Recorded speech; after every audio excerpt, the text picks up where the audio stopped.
নমস্কাৰ।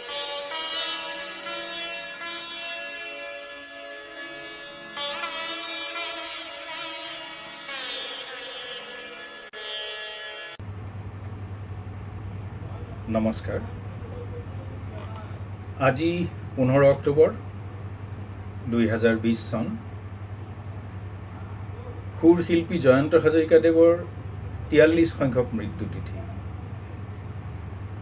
আপোনালোকে জানে 1997 চনৰে পৰা জয়ন্ত হাজৰিকা সোঁৱৰণী সমিতিয়ে গুৱাহাটীত মুকলিকৈ ৰাণাদাৰ সোঁৱৰণী অনুষ্ঠানখন পাতি আহিছে। কিন্তু এইবাৰ আমি উপায়হীন হৈ পৰিলোঁ। আজিৰ দিনটোত একো নকৰাকৈ বহি থাকিবলৈও ভাল নালাগে। সেই ৰাণাদাৰ সৈতে একেলগে কাম কৰা অসমৰ কেইজনমান স্বনামধন্য ব্যক্তি আৰু ৰাণাদাৰ গীতৰ ৰসিক আমাৰ সকলোৰে চিনাকি কেইজনমান শিল্পীৰ সৈতে বিগত দিনৰ সোঁৱৰণীৰ স্মৃতি ৰোমন্থন আৰু আপোনালোকৰ প্ৰিয় শিল্পী কেইজনমানৰ কণ্ঠত ৰাণাদাৰ গীত মাতৰ মাজেৰে এইবাৰৰ অনুষ্ঠান যুগুতোৱা হৈছে। কথা বতৰাৰ মাজেৰে কিছু নজনা কথা জনাৰ চেষ্টা কৰিছোঁ। এতিয়াও ৰাণাদাৰ কিছু গীত ভালদৰে উদ্ঘাটন হোৱা নাই। স্পষ্টকৈয়ে কওঁ, উপপথ চিনেমাৰ দুটি গীত ৰাণাদাৰ সুৰ বুলি জনাৰ পাছতো ৰাণাদাৰ গীতৰ কিতাপবোৰত এতিয়াও স্থান লাভ কৰা নাই আৰু কিছু গীত এতিয়াও সতীৰ্থসকলৰ স্মৃতিত সজীৱ হৈ আছে। সময় থাকোঁতে সুৰবোৰ চৰ্চা কৰাৰ প্ৰয়োজন আছে। ৰাণাদাই লখিমী থিয়েটাৰৰ বাবে কেইবাটাও গীত ৰচনা কৰিছিল, সৃষ্টি কৰিছিল। তাৰ বাবে নিৰ্মল প্ৰভা বাইদেউৰ সৈতে গোৱালপাৰালৈ গৈ গীত লিখি সুৰ কৰি শিকাই থৈ আহিছিল। লখিমী থিয়েটাৰৰ সংগীতৰ দায়িত্ব লৈ ৰাণাদাৰ সৈতে কাম কৰা মোৰ শৈশৱৰ গুৰু ধৰণীবণিক্য দেৱৰ সৈতেও অলপ কথা পাতিছিলোঁ। ৰাণাদাৰ অৱৰ্তমানত গীতবোৰ লখিমী থিয়েটাৰত কেনেদৰে ব্যৱহৃত হ'ল, কোনে গালে গীতবোৰ ইত্যাদি। আপোনালোকে জানে, দিন যোৱাৰ লগে লগে ৰাণাদাৰ গীতৰ চৰ্চা বাঢ়িছে। ৰাণাদাৰ কণ্ঠত গীতবোৰে ইমান পূৰ্ণতা পাইছিল যে বেলেগৰ কণ্ঠত বহুতেই তাক মানি ল'ব নোৱাৰে। কিন্তু আমাৰ প্ৰিয় শিল্পীজন উত্তৰ প্ৰজন্মৰ হৃদয়ত জীয়াই থাকিবলৈ হ'লে সকলোৱে মুক্ত কণ্ঠেৰে গীতবোৰ গুণগুণাব পাৰিব লাগিব। আমিও সাহস দিব লাগিব আৰু ৰাণাদায়ো আটাইতকৈ সুখী হ'ব তেতিয়াহে। আচৰিত হওঁ, ৰাণাদাই জীয়াই থাকোঁতে কিবা মৰণোত্তৰ ভাৱেও বিশেষ একো পুৰস্কাৰ পোৱা নাছিল। আমি কেতিয়াও দাবীও কৰা নাই, অথচ তুলনা কৰিলে আমি ভাৰতৰত্ন ভূপেন হাজৰিকাদেৱৰ সৈতেহে তুলনা কৰোঁ। ভাল লাগে। দয়া কৰি আপোনালোকে চাব। খুব সাধাৰণ আয়োজন আমাৰ। অলপ দীঘলীয়া হোৱাৰ বাবে অনুষ্ঠানখনি 3টা খণ্ডত কৰা হৈছে। আপোনালোকে সদায় দেখি থকা শিল্পীসকল নহয়, কিন্তু শুদ্ধ মনেৰে ভাল গোৱা প্ৰতিভাৱান কেইজনমান শিল্পীৰ গীত এইবাৰ শুনিব খুজিছোঁ। মোৰ কথা কোৱা নাই বাৰু, মই গোৱা কথাও নাছিল। শেষ মুহূৰ্তত এজনে গীতটো নপঠালে, সেয়ে হাৰমনিয়ামটো লৈ ময়ে গাই দিলোঁ শেষৰটো গীত। শুনকচোন কেনে পায়। ধন্যবাদ।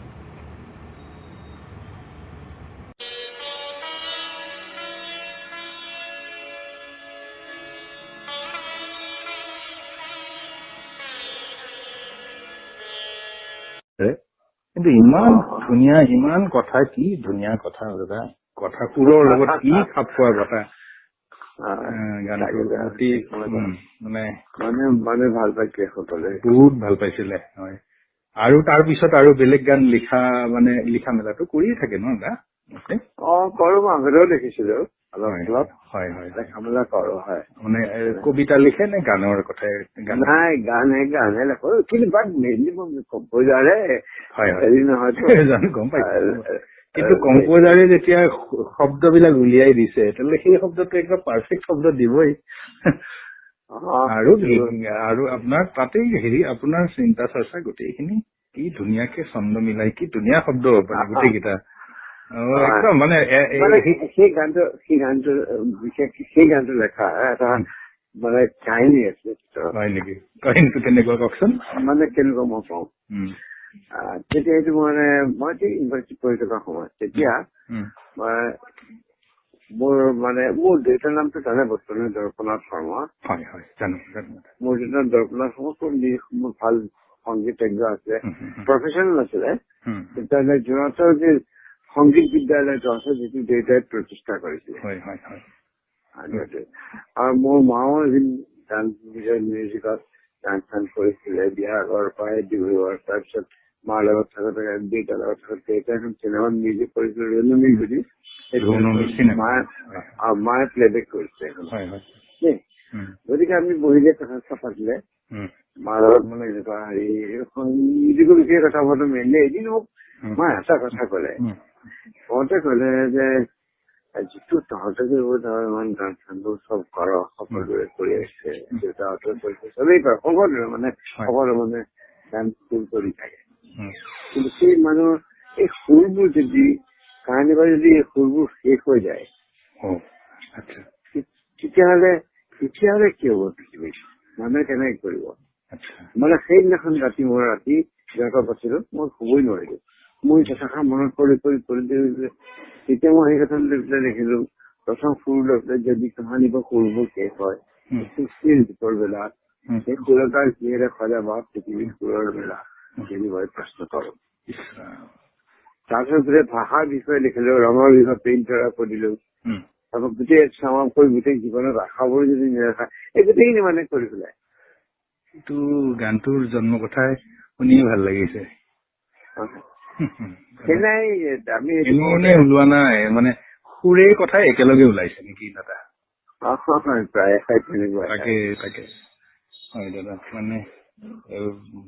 মানে কথাকেইটা কি বুলি ক'ম আৰু একদম মানে এনেই লাগে বুলিয়ে লাগে তেনেহেন নহয়, যে শুনিলে গম পোৱা যায় যে কথাকেইটা সুৰৰ কাৰণে কিমান প্ৰয়োজনীয় আৰু সুৰখিনিও কথাখিনিৰ কাৰণে কিমান প্ৰয়োজনীয়। ঠিক কথা। ৰাণাদাইটো খুব ভাল পাইছিল চাগে নহয়? মোৰ আগৰ পৰা সপোনৰ মূৰৰ বিশেষ মূৰৰ ৰাওনা মই একে সময় আছিলো বয়সত। আপুনি কৈছিলে গানটো প্ৰথমতে কোনোবাই ইউনিভাৰ্চিটিত গাইছিল? ইউনিভাৰ্চিটিত মানে এই গানটো এখন ল'ৰাই গাইছিলে, সি ভাল গান গাইছিলে, নামটো শুনিছিলি ভৱেশ ঠাকুৰ বুলি। ভৱেশ ঠাকুৰ হয় জানো, ৰুণমী ঠাকুৰৰ গতিকে আগৰ পৰা চিনি পাওঁ, সৰুৰ পৰা আমি ভৱেশ ইউনিভাৰ্চিটিত থাকোতে গানটো মোৰ ফ্ৰেণ্ড বিলাকে গোটেইবিলাকে কৰিলে গানটো বৰ বঢ়িয়া গান তাত প্ৰেজেণ্ট কৰিব লাগিছিল ইউনিভাৰ্চিটি কৰিলে ঘৰে কষ্ট ভাবিছে। তেতিয়া কিবা আমি যেতিয়া ইয়াৰ পৰা অসমৰ ইয়াত ষ্টুডিঅ' এটা বনাই আলি আহিছিল, ষ্টুডিঅ' টেম্পৰাৰী বহুত ল'ৰা ছোৱালী গান চানা কৰিছিলে ইয়াত আহি আমাকো মাতি আনিছিলে। তেতিয়া ৰাণা এদিন মানে খুজিলেহে ৰাজীৱ তোমালোকৰ মই এটা গান শুনিলো ভৱেশ ঠাকুৰে গাইছিলে, গানটো কি জেঠীমাই প্ৰশ্ন নহয় জেঠীমাই প্ৰশ্ন হ'ল, তেতিয়াহ'লে এই গানটো ৰেকৰ্ড হ'ল নেকি? ৰেকৰ্ডিং নাই ৰেকৰ্ডিং হোৱা নাই এই গানটো। এই গানটো মোৰ বৰ ইচ্ছা আছে। ৰাণা তুমি আমাৰ মনৰ কথা ক'লা, এই গানটো তোমাৰ কাৰণে মেইন ফৰ ইউ অনলি। এটা মেইল মানে হয় কি অলপমান ৰাণাৰ খুব মেস্কুলিন ভইচ, সেই ভইচটোৰ কাৰণে ৰামক খুজিছো মই ইয়াতে ৰেকৰ্ড কৰো, তাৰপৰা সেই অঞ্জনা কৰিলে মই এইটো ৰেকৰ্ড কৰিম, এটা আছে লগতে আছে, গতিকে গানটো সি গানটো গালে। এৰেঞ্জমেণ্টটো ক'ত কৰিছিলে, মুম্বাইত নে? ইয়াতে কৰা পাণবজাৰৰ সিটোত নেকি ছাৰ? তাতে। ছাৰ আপুনি তেতিয়া মুম্বাইত নাছিলে নেকি, মানে তেতিয়া যোৱা নাই আপোনালোক মুম্বাইলৈ? নাই তেতিয়ালৈকে মুম্বাইত যোৱা নাই, মুম্বাইলৈ গৈছে। সেইটো ভাল কথা। কি গানটো মানে এইটো আৰু আপোনাক সন্মুখতে কৈ লাভ নাই। ভাল বল গানটো ভাল বুলি ক'লে ভাল লাগে, কিন্তু কথাখিনি অলপমান মানে গতানুগতিক গান নহয়তো। ছাৰ ভাল লাগিল কথা পাতি, খুব ভাল। থেংক ইউ ভেৰি মাছ। বৰ ভাল পালো মই, ভাল বুলি কৈ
মামা হেল্ল' হয় মামা কথা হ'ল আপুনি জানে ৰাণাদাৰ বিষয়ে চৰ্চা কৰি থাকো আৰু জয়ন্ত সৰণিখন আমি গুৱাহাটীত মানে মোৰ সেই সুৰটো অভয়পুৰীৰ পৰাই আহিছে আৰু আপোনালোকৰ হেৰি কাম কাজৰ পৰাই আহিছে মোৰ গুৱাহাটীত যিখন আমি পাতো তাৰে পৰাই আমি সেই মঞ্চৰ পৰাই মানে কথাটো ভাবিছো যে কিছুমান কথা আমি নাজানো ধৰক এটা সময়ৰ কথা আমি ইয়াতো বহুত বেছি ভালকে নাজানো আপোনাৰ মুখৰ পৰা মই ভাবো যে লখিমী থিয়েটাৰত মানে ৰাণাদাৰ শেষৰ কামখিনি যিখিনি 12টা গান যিখিনি কৰিলে বা কেনেকে কি কামখিনি কৰিলে বা সেই সময়ৰ কথা অলপমান আমি ৰাণাদাৰ বিষয়ে আপোনাৰ মুখত ক'ব খোজো আৰু আপোনাক ৰাইজে জানে এজন মিউজিক ডিৰেক্টৰ হিচাপে জানে আৰু আপুনি সেই সময়ত ৰাণাদাৰ লগত সেই সময়ত লখিমী থিয়েটাৰত আছিলে আপুনি এজন পিছতহে আপুনি ৰূপালীমলৈ গ'ল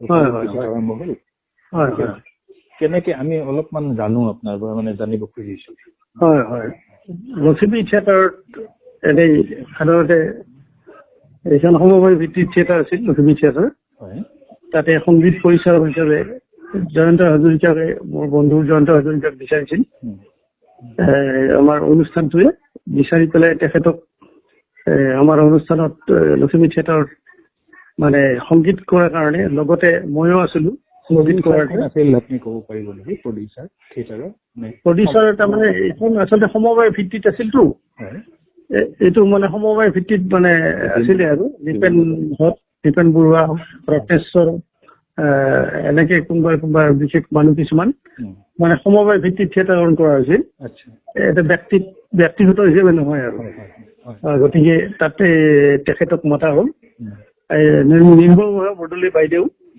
তেখেতে গীতিকাৰ হিচাপে তেখেতেও তাত আহিছিল কেইদিনমানৰ কাৰণে তাত জয়ন্ত হাজৰিকা আৰু মই মানে একেলগে সুৰবিলাক কৰো তাতে নিৰ্মল বৰদলৈ বাইদেৱে লিখি থাকে গীতটো আৰু জয়ন্ত হাজৰিকাই তেখেতে নিজে মানে হাৰমনিয়ামটো লয় আৰু মোৰ লগত আলোচনা কৰি পেলাই দুজনৰ মাজত গীতৰ সুৰবিলাক আমি কৰিছিলো কৰি পেলাই তাতে তেখেতে আৰু বেছিদিন থাকিব নোৱাৰিলে এনেই তাত আমাৰ শ্ব'টো আৰম্ভ কৰোঁতে তেখেতে এসপ্তাহমান বেছিকে থাকি নিজেই গানবিলাক গাইছিল মই তাতে বজাইছিলো তেখেতৰ মেলৰিন বজাইছিলো লগত আৰু কিবা কিবি বজাইছিলো গতিকে মই বজাইছো একেলগে আমি হেৰি পৰিচালনা কৰিছিলো সংগীত কৰি লৈ তেখেতে 7 দিনমান থকাৰ পিছত তেখেতে কলিকতালৈ গ'ল আমি গৈ পেলাই তাতে আমি কিছুদিনৰ পিছতে আমি শুনিলো তেখেতৰ এই গান বিলাক নাটকত ব্যৱহাৰ হৈছিল নে মামা যিকেইটা গীত কৰা হৈছিল গোটেইকেইটা গীতে সুন্দৰ নাটকত ব্যৱহাৰ হৈছিল পিছত সেইবিলাক কাৰ কণ্ঠত ব্যৱহাৰ কৰা হৈছিল এইবিলাক হৈছিল আমাৰ দেৱদাস বুলি এজন মানুহ আছিল গায়ক আছিল মোৰ বন্ধু নামটো মোৰ শুনা নলবাৰী আছিল দেৱদাস নামটো শুনিছো তেখেতে গানবিলাক গাইছিল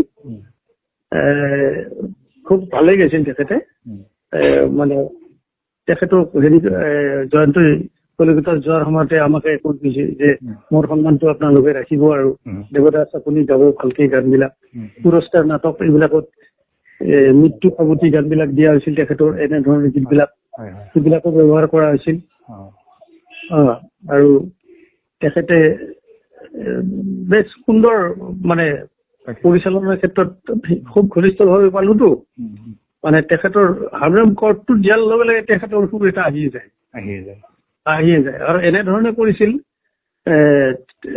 নিজেই কিছুমান সুৰ কৰি ললে আগতে তাৰপিছত সেই সুৰটোকে নিৰ্মল বৰদলৈ বাইদেউক ক'লে যে বাইদেউ এই সুৰটোৰ ওপৰত আপুনি লিখক তেখেতে লিখিলে আৰু সেই সুৰটোত মানে গানৰ লগত তাক ব্যৱহাৰ কৰা হ'ল কথাবিলাক পিছতো কৰা হয় আৰু কিছুমান এনেকুৱা হৈছে কথাখিনি আগতে হ'ল গীতটো সুৰ কৰা হ'ল ময়ূৰ পংখী দিহা বুলি এটা গীত আছিলে সেইটো গীতত মোৰো সুৰ আছে মানে আমি দুইটাই লগ লাগি গোটেইখিনি মোটামুটি কৰিছিলো নেকি অকমান সুৰটো ময়ূৰ পংখী দিহা তুমি ইমান ধুনীয়া হেঙুলাই তালকা হেঙুলাই তালকা তুমি ইমান ধুনীয়া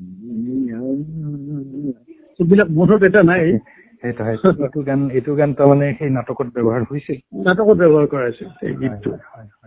হয়, এইবিলাক গীত আৰু আছিল কি এইবিলাক কিছুমান কোনোবাই ৰেকৰ্ডিঙো কৰিছে এই গীতটো, অহা নাই মানে হেৰিত হয় তাৰমানে ষ্টেজত ৰেডিঅ' টিভি চলি থাকে, এই টিভি চলি থাকোতে সেই গীতটো ব্যৱহাৰ হৈছিল। গীতটো মোৰ মনত আছে নাই এতিয়া, গীত গাইছিল নাই গোটেইকেইটা গীতে মানে মোটামুটি হেৰি কৰিছিলে আৰু। আমি তাৰ বহুত পিছত আমি আপোনালোকক হেৰিত পালো, মানে ক্লাবতটো পালোৱেই, গুৰু হিচাপে পালো আপোনাক, আৰু কি কয় জয়ন্ত সৰণিখনত পালো, অভয়পুৰীৰ জয়ন্ত সৰণিখন সকলোৱে জানে। আৰু সেই সময়ত আমি একেবাৰে সৰু। এতিয়া তেতিয়া তোমাকেতো আমি ফাৰ্ষ্ট প্ৰাইজটো দিছিলো পুৰস্কাৰ বিলাক, তুমি বহু গাইছিলা। মানে কথা এটা মনত পৰিছে কওঁ, এই আপোনালোকৰ তাৰমানে গাৰ্জেনশ্বিপটো এনেকুৱা আছিল যে আমাক ভালো পাইছিল, কিন্তু মানে আপুনি মানে মই যিবাৰ ফাৰ্ষ্ট পাইছিলো এইবাৰ আপুনি এবাৰ ৰাস্তাত মাক লগ পালে, তাৰমানে মায়ে স্কুলৰ পৰা আহি থাকোতে মায়ে ক'লে আজি মামাই এনেকে ক'লে, তাৰমানে কি ঘৰত আহি ক'লে যে সি বেয়া নাগায়, মাতটো বেয়া নহয়, কিন্তু যদি তাৰ মাতটো ঠিকে থাকে, এইখিনি মানে বয়সন্ধিৰ সময় আছিল চাগে মোৰ এইটো, গতিকে মাতটো যদি থাকে তেনেহ'লে ভালেই হ'ব আৰু এনেকে আপুনি মাক কৈছিলে। তাৰমানে মায়ে ঘৰত আহি মোক তাৰমানে কৈছে মানুহটো ভালে ক'লে নে বেয়াই ক'লে মই বুজি নাপালো মানে, আৰু মই সেইকাৰণে আপোনাক আজি থেংক ইউ দিওঁ, কিন্তু আপোনালোকে আমাক মূৰত নুতুলাই ভাল হৈছিল। নহয়, এটা ভাল হৈছে কি আমি ভৱিষ্যতটো কৈ দিব পাৰো, মোটামুটি ক'ব পাৰো, মানে এইখিনি অভিজ্ঞতা আমাৰ হৈছে দেখি শুনি, যে মানে মুখখন মেলিলে আমি গম পাওঁ যে কোনে কি গাব, কিমান কাৰ কি বস্তু আছে কণ্ঠত, সেইটো আমি গম পাওঁ। তাৰমানে আৰু তোমাৰ কথাটো হৈছে তুমি মানে খালি জয়ন্তৰে গান বিলাক গোৱাটো, সেইটো ক্ষেত্ৰতে মই সেইকাৰণে ভাল পাইছো যে চবৰে গান বিলাক লোৱা নাই, বিশেষ একজন গায়কৰ বা জয়ন্ত হাজৰিকা তেখেতক লৈ পেলাই এই পুৰস্কাৰটো দিয়েই ভুল কৰিছে আপোনালোকে। পুৰস্কাৰটো দিয়া এটা ভাল হৈছে কি, দ্বিতীয় মানে জয়ন্তৰ গীতৰ গীতবিলাক আমি শুনিবলৈ পাম মাজে মাজে, সেইকাৰণে দিয়া হৈছে আচলতে। আমি ভৱিষ্যতত যাতে জয়ন্তৰ গীতবিলাক শুনিবলৈ পাওঁ। আৰু তুমি যে পুৰণি গীতৰ কিবা এটা কৰিছিলা নহয়, তুমি কলিকতাত কৰি আনিছিলা জয়ন্ত গোৱা গীতবিলাক, প্ৰিয় গীত, মোৰ প্ৰিয় গীত, নিৰ্মলা মিশ্ৰ গাইছিলে, তেখেতে নিজে গাইছে। গতিকে এনেকুৱা ধৰণে আগবঢ়াটো মানে অসমত মই ইমান দ্বিতীয়জন দেখা নাই কিন্তু দেই, মই অসমত এজনে পাইছো যে নিৰ্মলা মিশ্ৰক লৈ পেলাই কলিকতাত গৈ নিজে টকা পইচা খৰচ কৰি ইমান এনেকে আগবাঢ়ি অহা জয়ন্ত হাজৰিকাৰ গীতক, এইটো এটা খুব ভাল খুব কম মানে নাইয়ে, অকল তোমাকে মই পাইছো। কিন্তু গীতটো তুমি মই ভাবো যদি কেছেটটো আছে বা কিবা, আজিকালিতো সেই কেছেট নচলে, এতিয়া বেলেগ ধৰণে এটা কৰিবলৈ সেই গীতবিলাক এই মোৰ মতে তুমি সুন্দৰকে প্ৰকাশ কৰিব লাগে। তাৰ মাজেদি প্ৰকাশ কৰিলে তুমিও বাচি থাকিবা, আমিও গীতবিলাক শুনিবলৈ পাই থাকিম বাচি থকা দিনলৈকে। জয়ন্ত হাজৰিকাকো তোমালোকে বচাই ৰাখিলো বিশেষকে, গানৰ মাজেৰে বচাই ৰাখিবলৈ তেখেতক। কাৰণ আজিকালি কাৰণ ভূপেন দা নহলে জয়ন্ত নহয়, জয়ন্ত নহলে ভূপেন হাজৰিকা নহয়। ভূপেন দাক যথেষ্ট সহায় কৰিছিল জয়ন্ত হাজৰিকাই। আৰু আপোনাৰ আৰু কিবা এনে এক্সপিৰিয়েঞ্চ কিবা পিছত ৰাণাদা ৰিলেটেড কিবা আৰু কিবা ক'ব নেকি, মানে পিছত আপুনি মানে লখিমী থিয়েটাৰৰ বাহিৰেও? এটা গীত এটা মনত পৰিছে দেই, আকাশে আনে ৰুদৰ খবৰ, তোমাৰ জোনাকে আনে বাতৰি জনক, জোনাকে আনে বাতৰি জনক, তোমাৰ বাতৰি কি, তোমাৰ বাতৰি কি। এটা গীত ঋতুপৰ্ণ শৰ্মাৰ মুখত শুনি আছো এইটো। তেওঁ পিছত তেওঁ গাইছে গানটো। এইটো ক'ৰবাত ইউজ হৈছে নেকি, মানে লখিমী থিয়েটাৰত ইউজ হৈছে নেকি? লখিমী থিয়েটাৰত আমি সেই ক'লো যে মই হেৰিত যে এই টিভি চলি থাকে শ্ব'ত এটা চিনত, তেতিয়া এই গীতটো ব্যৱহাৰ হৈছিল। টিভি নে ৰেডিঅ' হ'ব চাগে তেতিয়া? নাই ৰেডিঅ' নহয়, আমি টিভি কৰিয়ে দেখি পাইছিলো। মানে টিভি মানে সঁচা টিভি নহয় আৰু এতিয়া টিভিটো কি মানে এটা টিভিৰ নিচিনা আকৃতি এটা কৰি লৈ তেখেতৰ ফটো এটা মাৰি দি আমি সেই ফটোটো তাতে ৰাখি পেলাই এনেই টেকনিকেলি অলপ কায়দা কৰি যেন মুখ চুখ লৰা চৰা এনে কৰি পেলাই চলাইছিলো আৰু এইটো ঠিক টিভি নহয় আৰু টিভি তেনেকে। আপোনাৰ লগত মই কেতিয়াবা ৰূপালীম থিয়েটাৰৰ বিষয়ে কথা পাতিম নহয়, মানে আপোনাৰ পিছত তাৰমানে গোটেই ৰূপালীম থিয়েটাৰৰ গোটেইখিনি আপুনি চম্ভালিলেতো।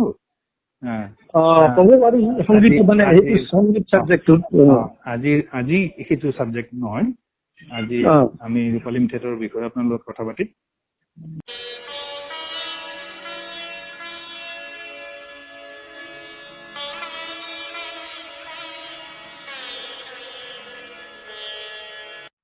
নমস্কাৰ, মই সৌৰভ মহন্ত, অসমীয়া আধুনিক সংগীতৰ পথ প্ৰদৰ্শক, আমাৰ সকলোৰে গুৰুতুল্য, শ্ৰদ্ধাৰ আমাৰ সকলোৰে মৰমৰ শিল্পী জয়ন্ত হাজৰিকাদেৱলৈ শ্ৰদ্ধাঞ্জলি জনাবলৈ তেখেতৰ এটি গীতেৰেই প্ৰয়াস কৰিছোঁ।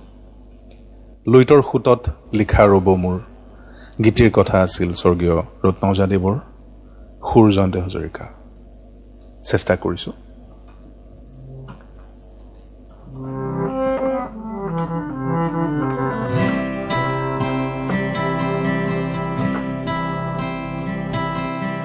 লুইতৰ সোঁতত লিখা ৰ'ব মোৰ জীৱনৰ যত কথা, বালি চাপৰি বালিৰে লিখি যাম পায়ো হেৰুৱাৰ ব্যথা।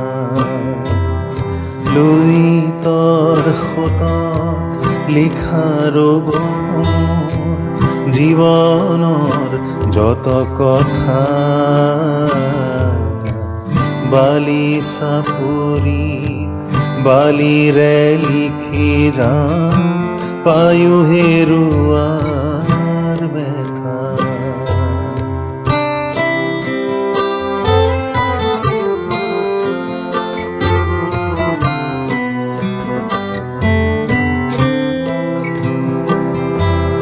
শৈশৱৰ মোৰ শিশু হাঁহিটি লুইততে বুঢ়ী ৰ'ল, যৌৱনৰ মোৰ অলেখ আশাৰ ভাষা নাও উটি গ'ল, তাতেই পঢ়িবাই জীৱনৰ গাথা। লুইতৰ সোঁতত লিখা ৰ'ব জীৱনৰ যত কথা, বালি চাপৰি বালিৰে লিখি যাম পায়ো হেৰুৱাৰ ব্যথা।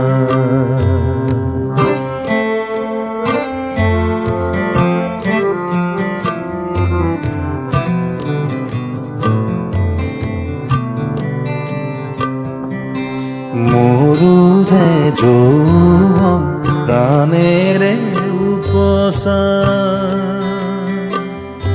সূৰুজৰ জুইখনা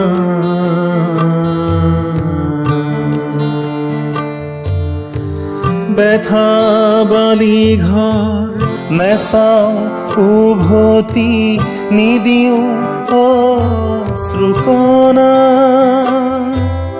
সোঁতৰ দৰে মোৰো যে জীৱন সঁচা, সোঁতৰ দৰে মোৰো যে জীৱন সঁচা, তাতে পঢ়িবাই জীৱনৰ গাথা। লুইতৰ সোঁতত লিখা ৰ'ব জীৱনৰ যত কথা,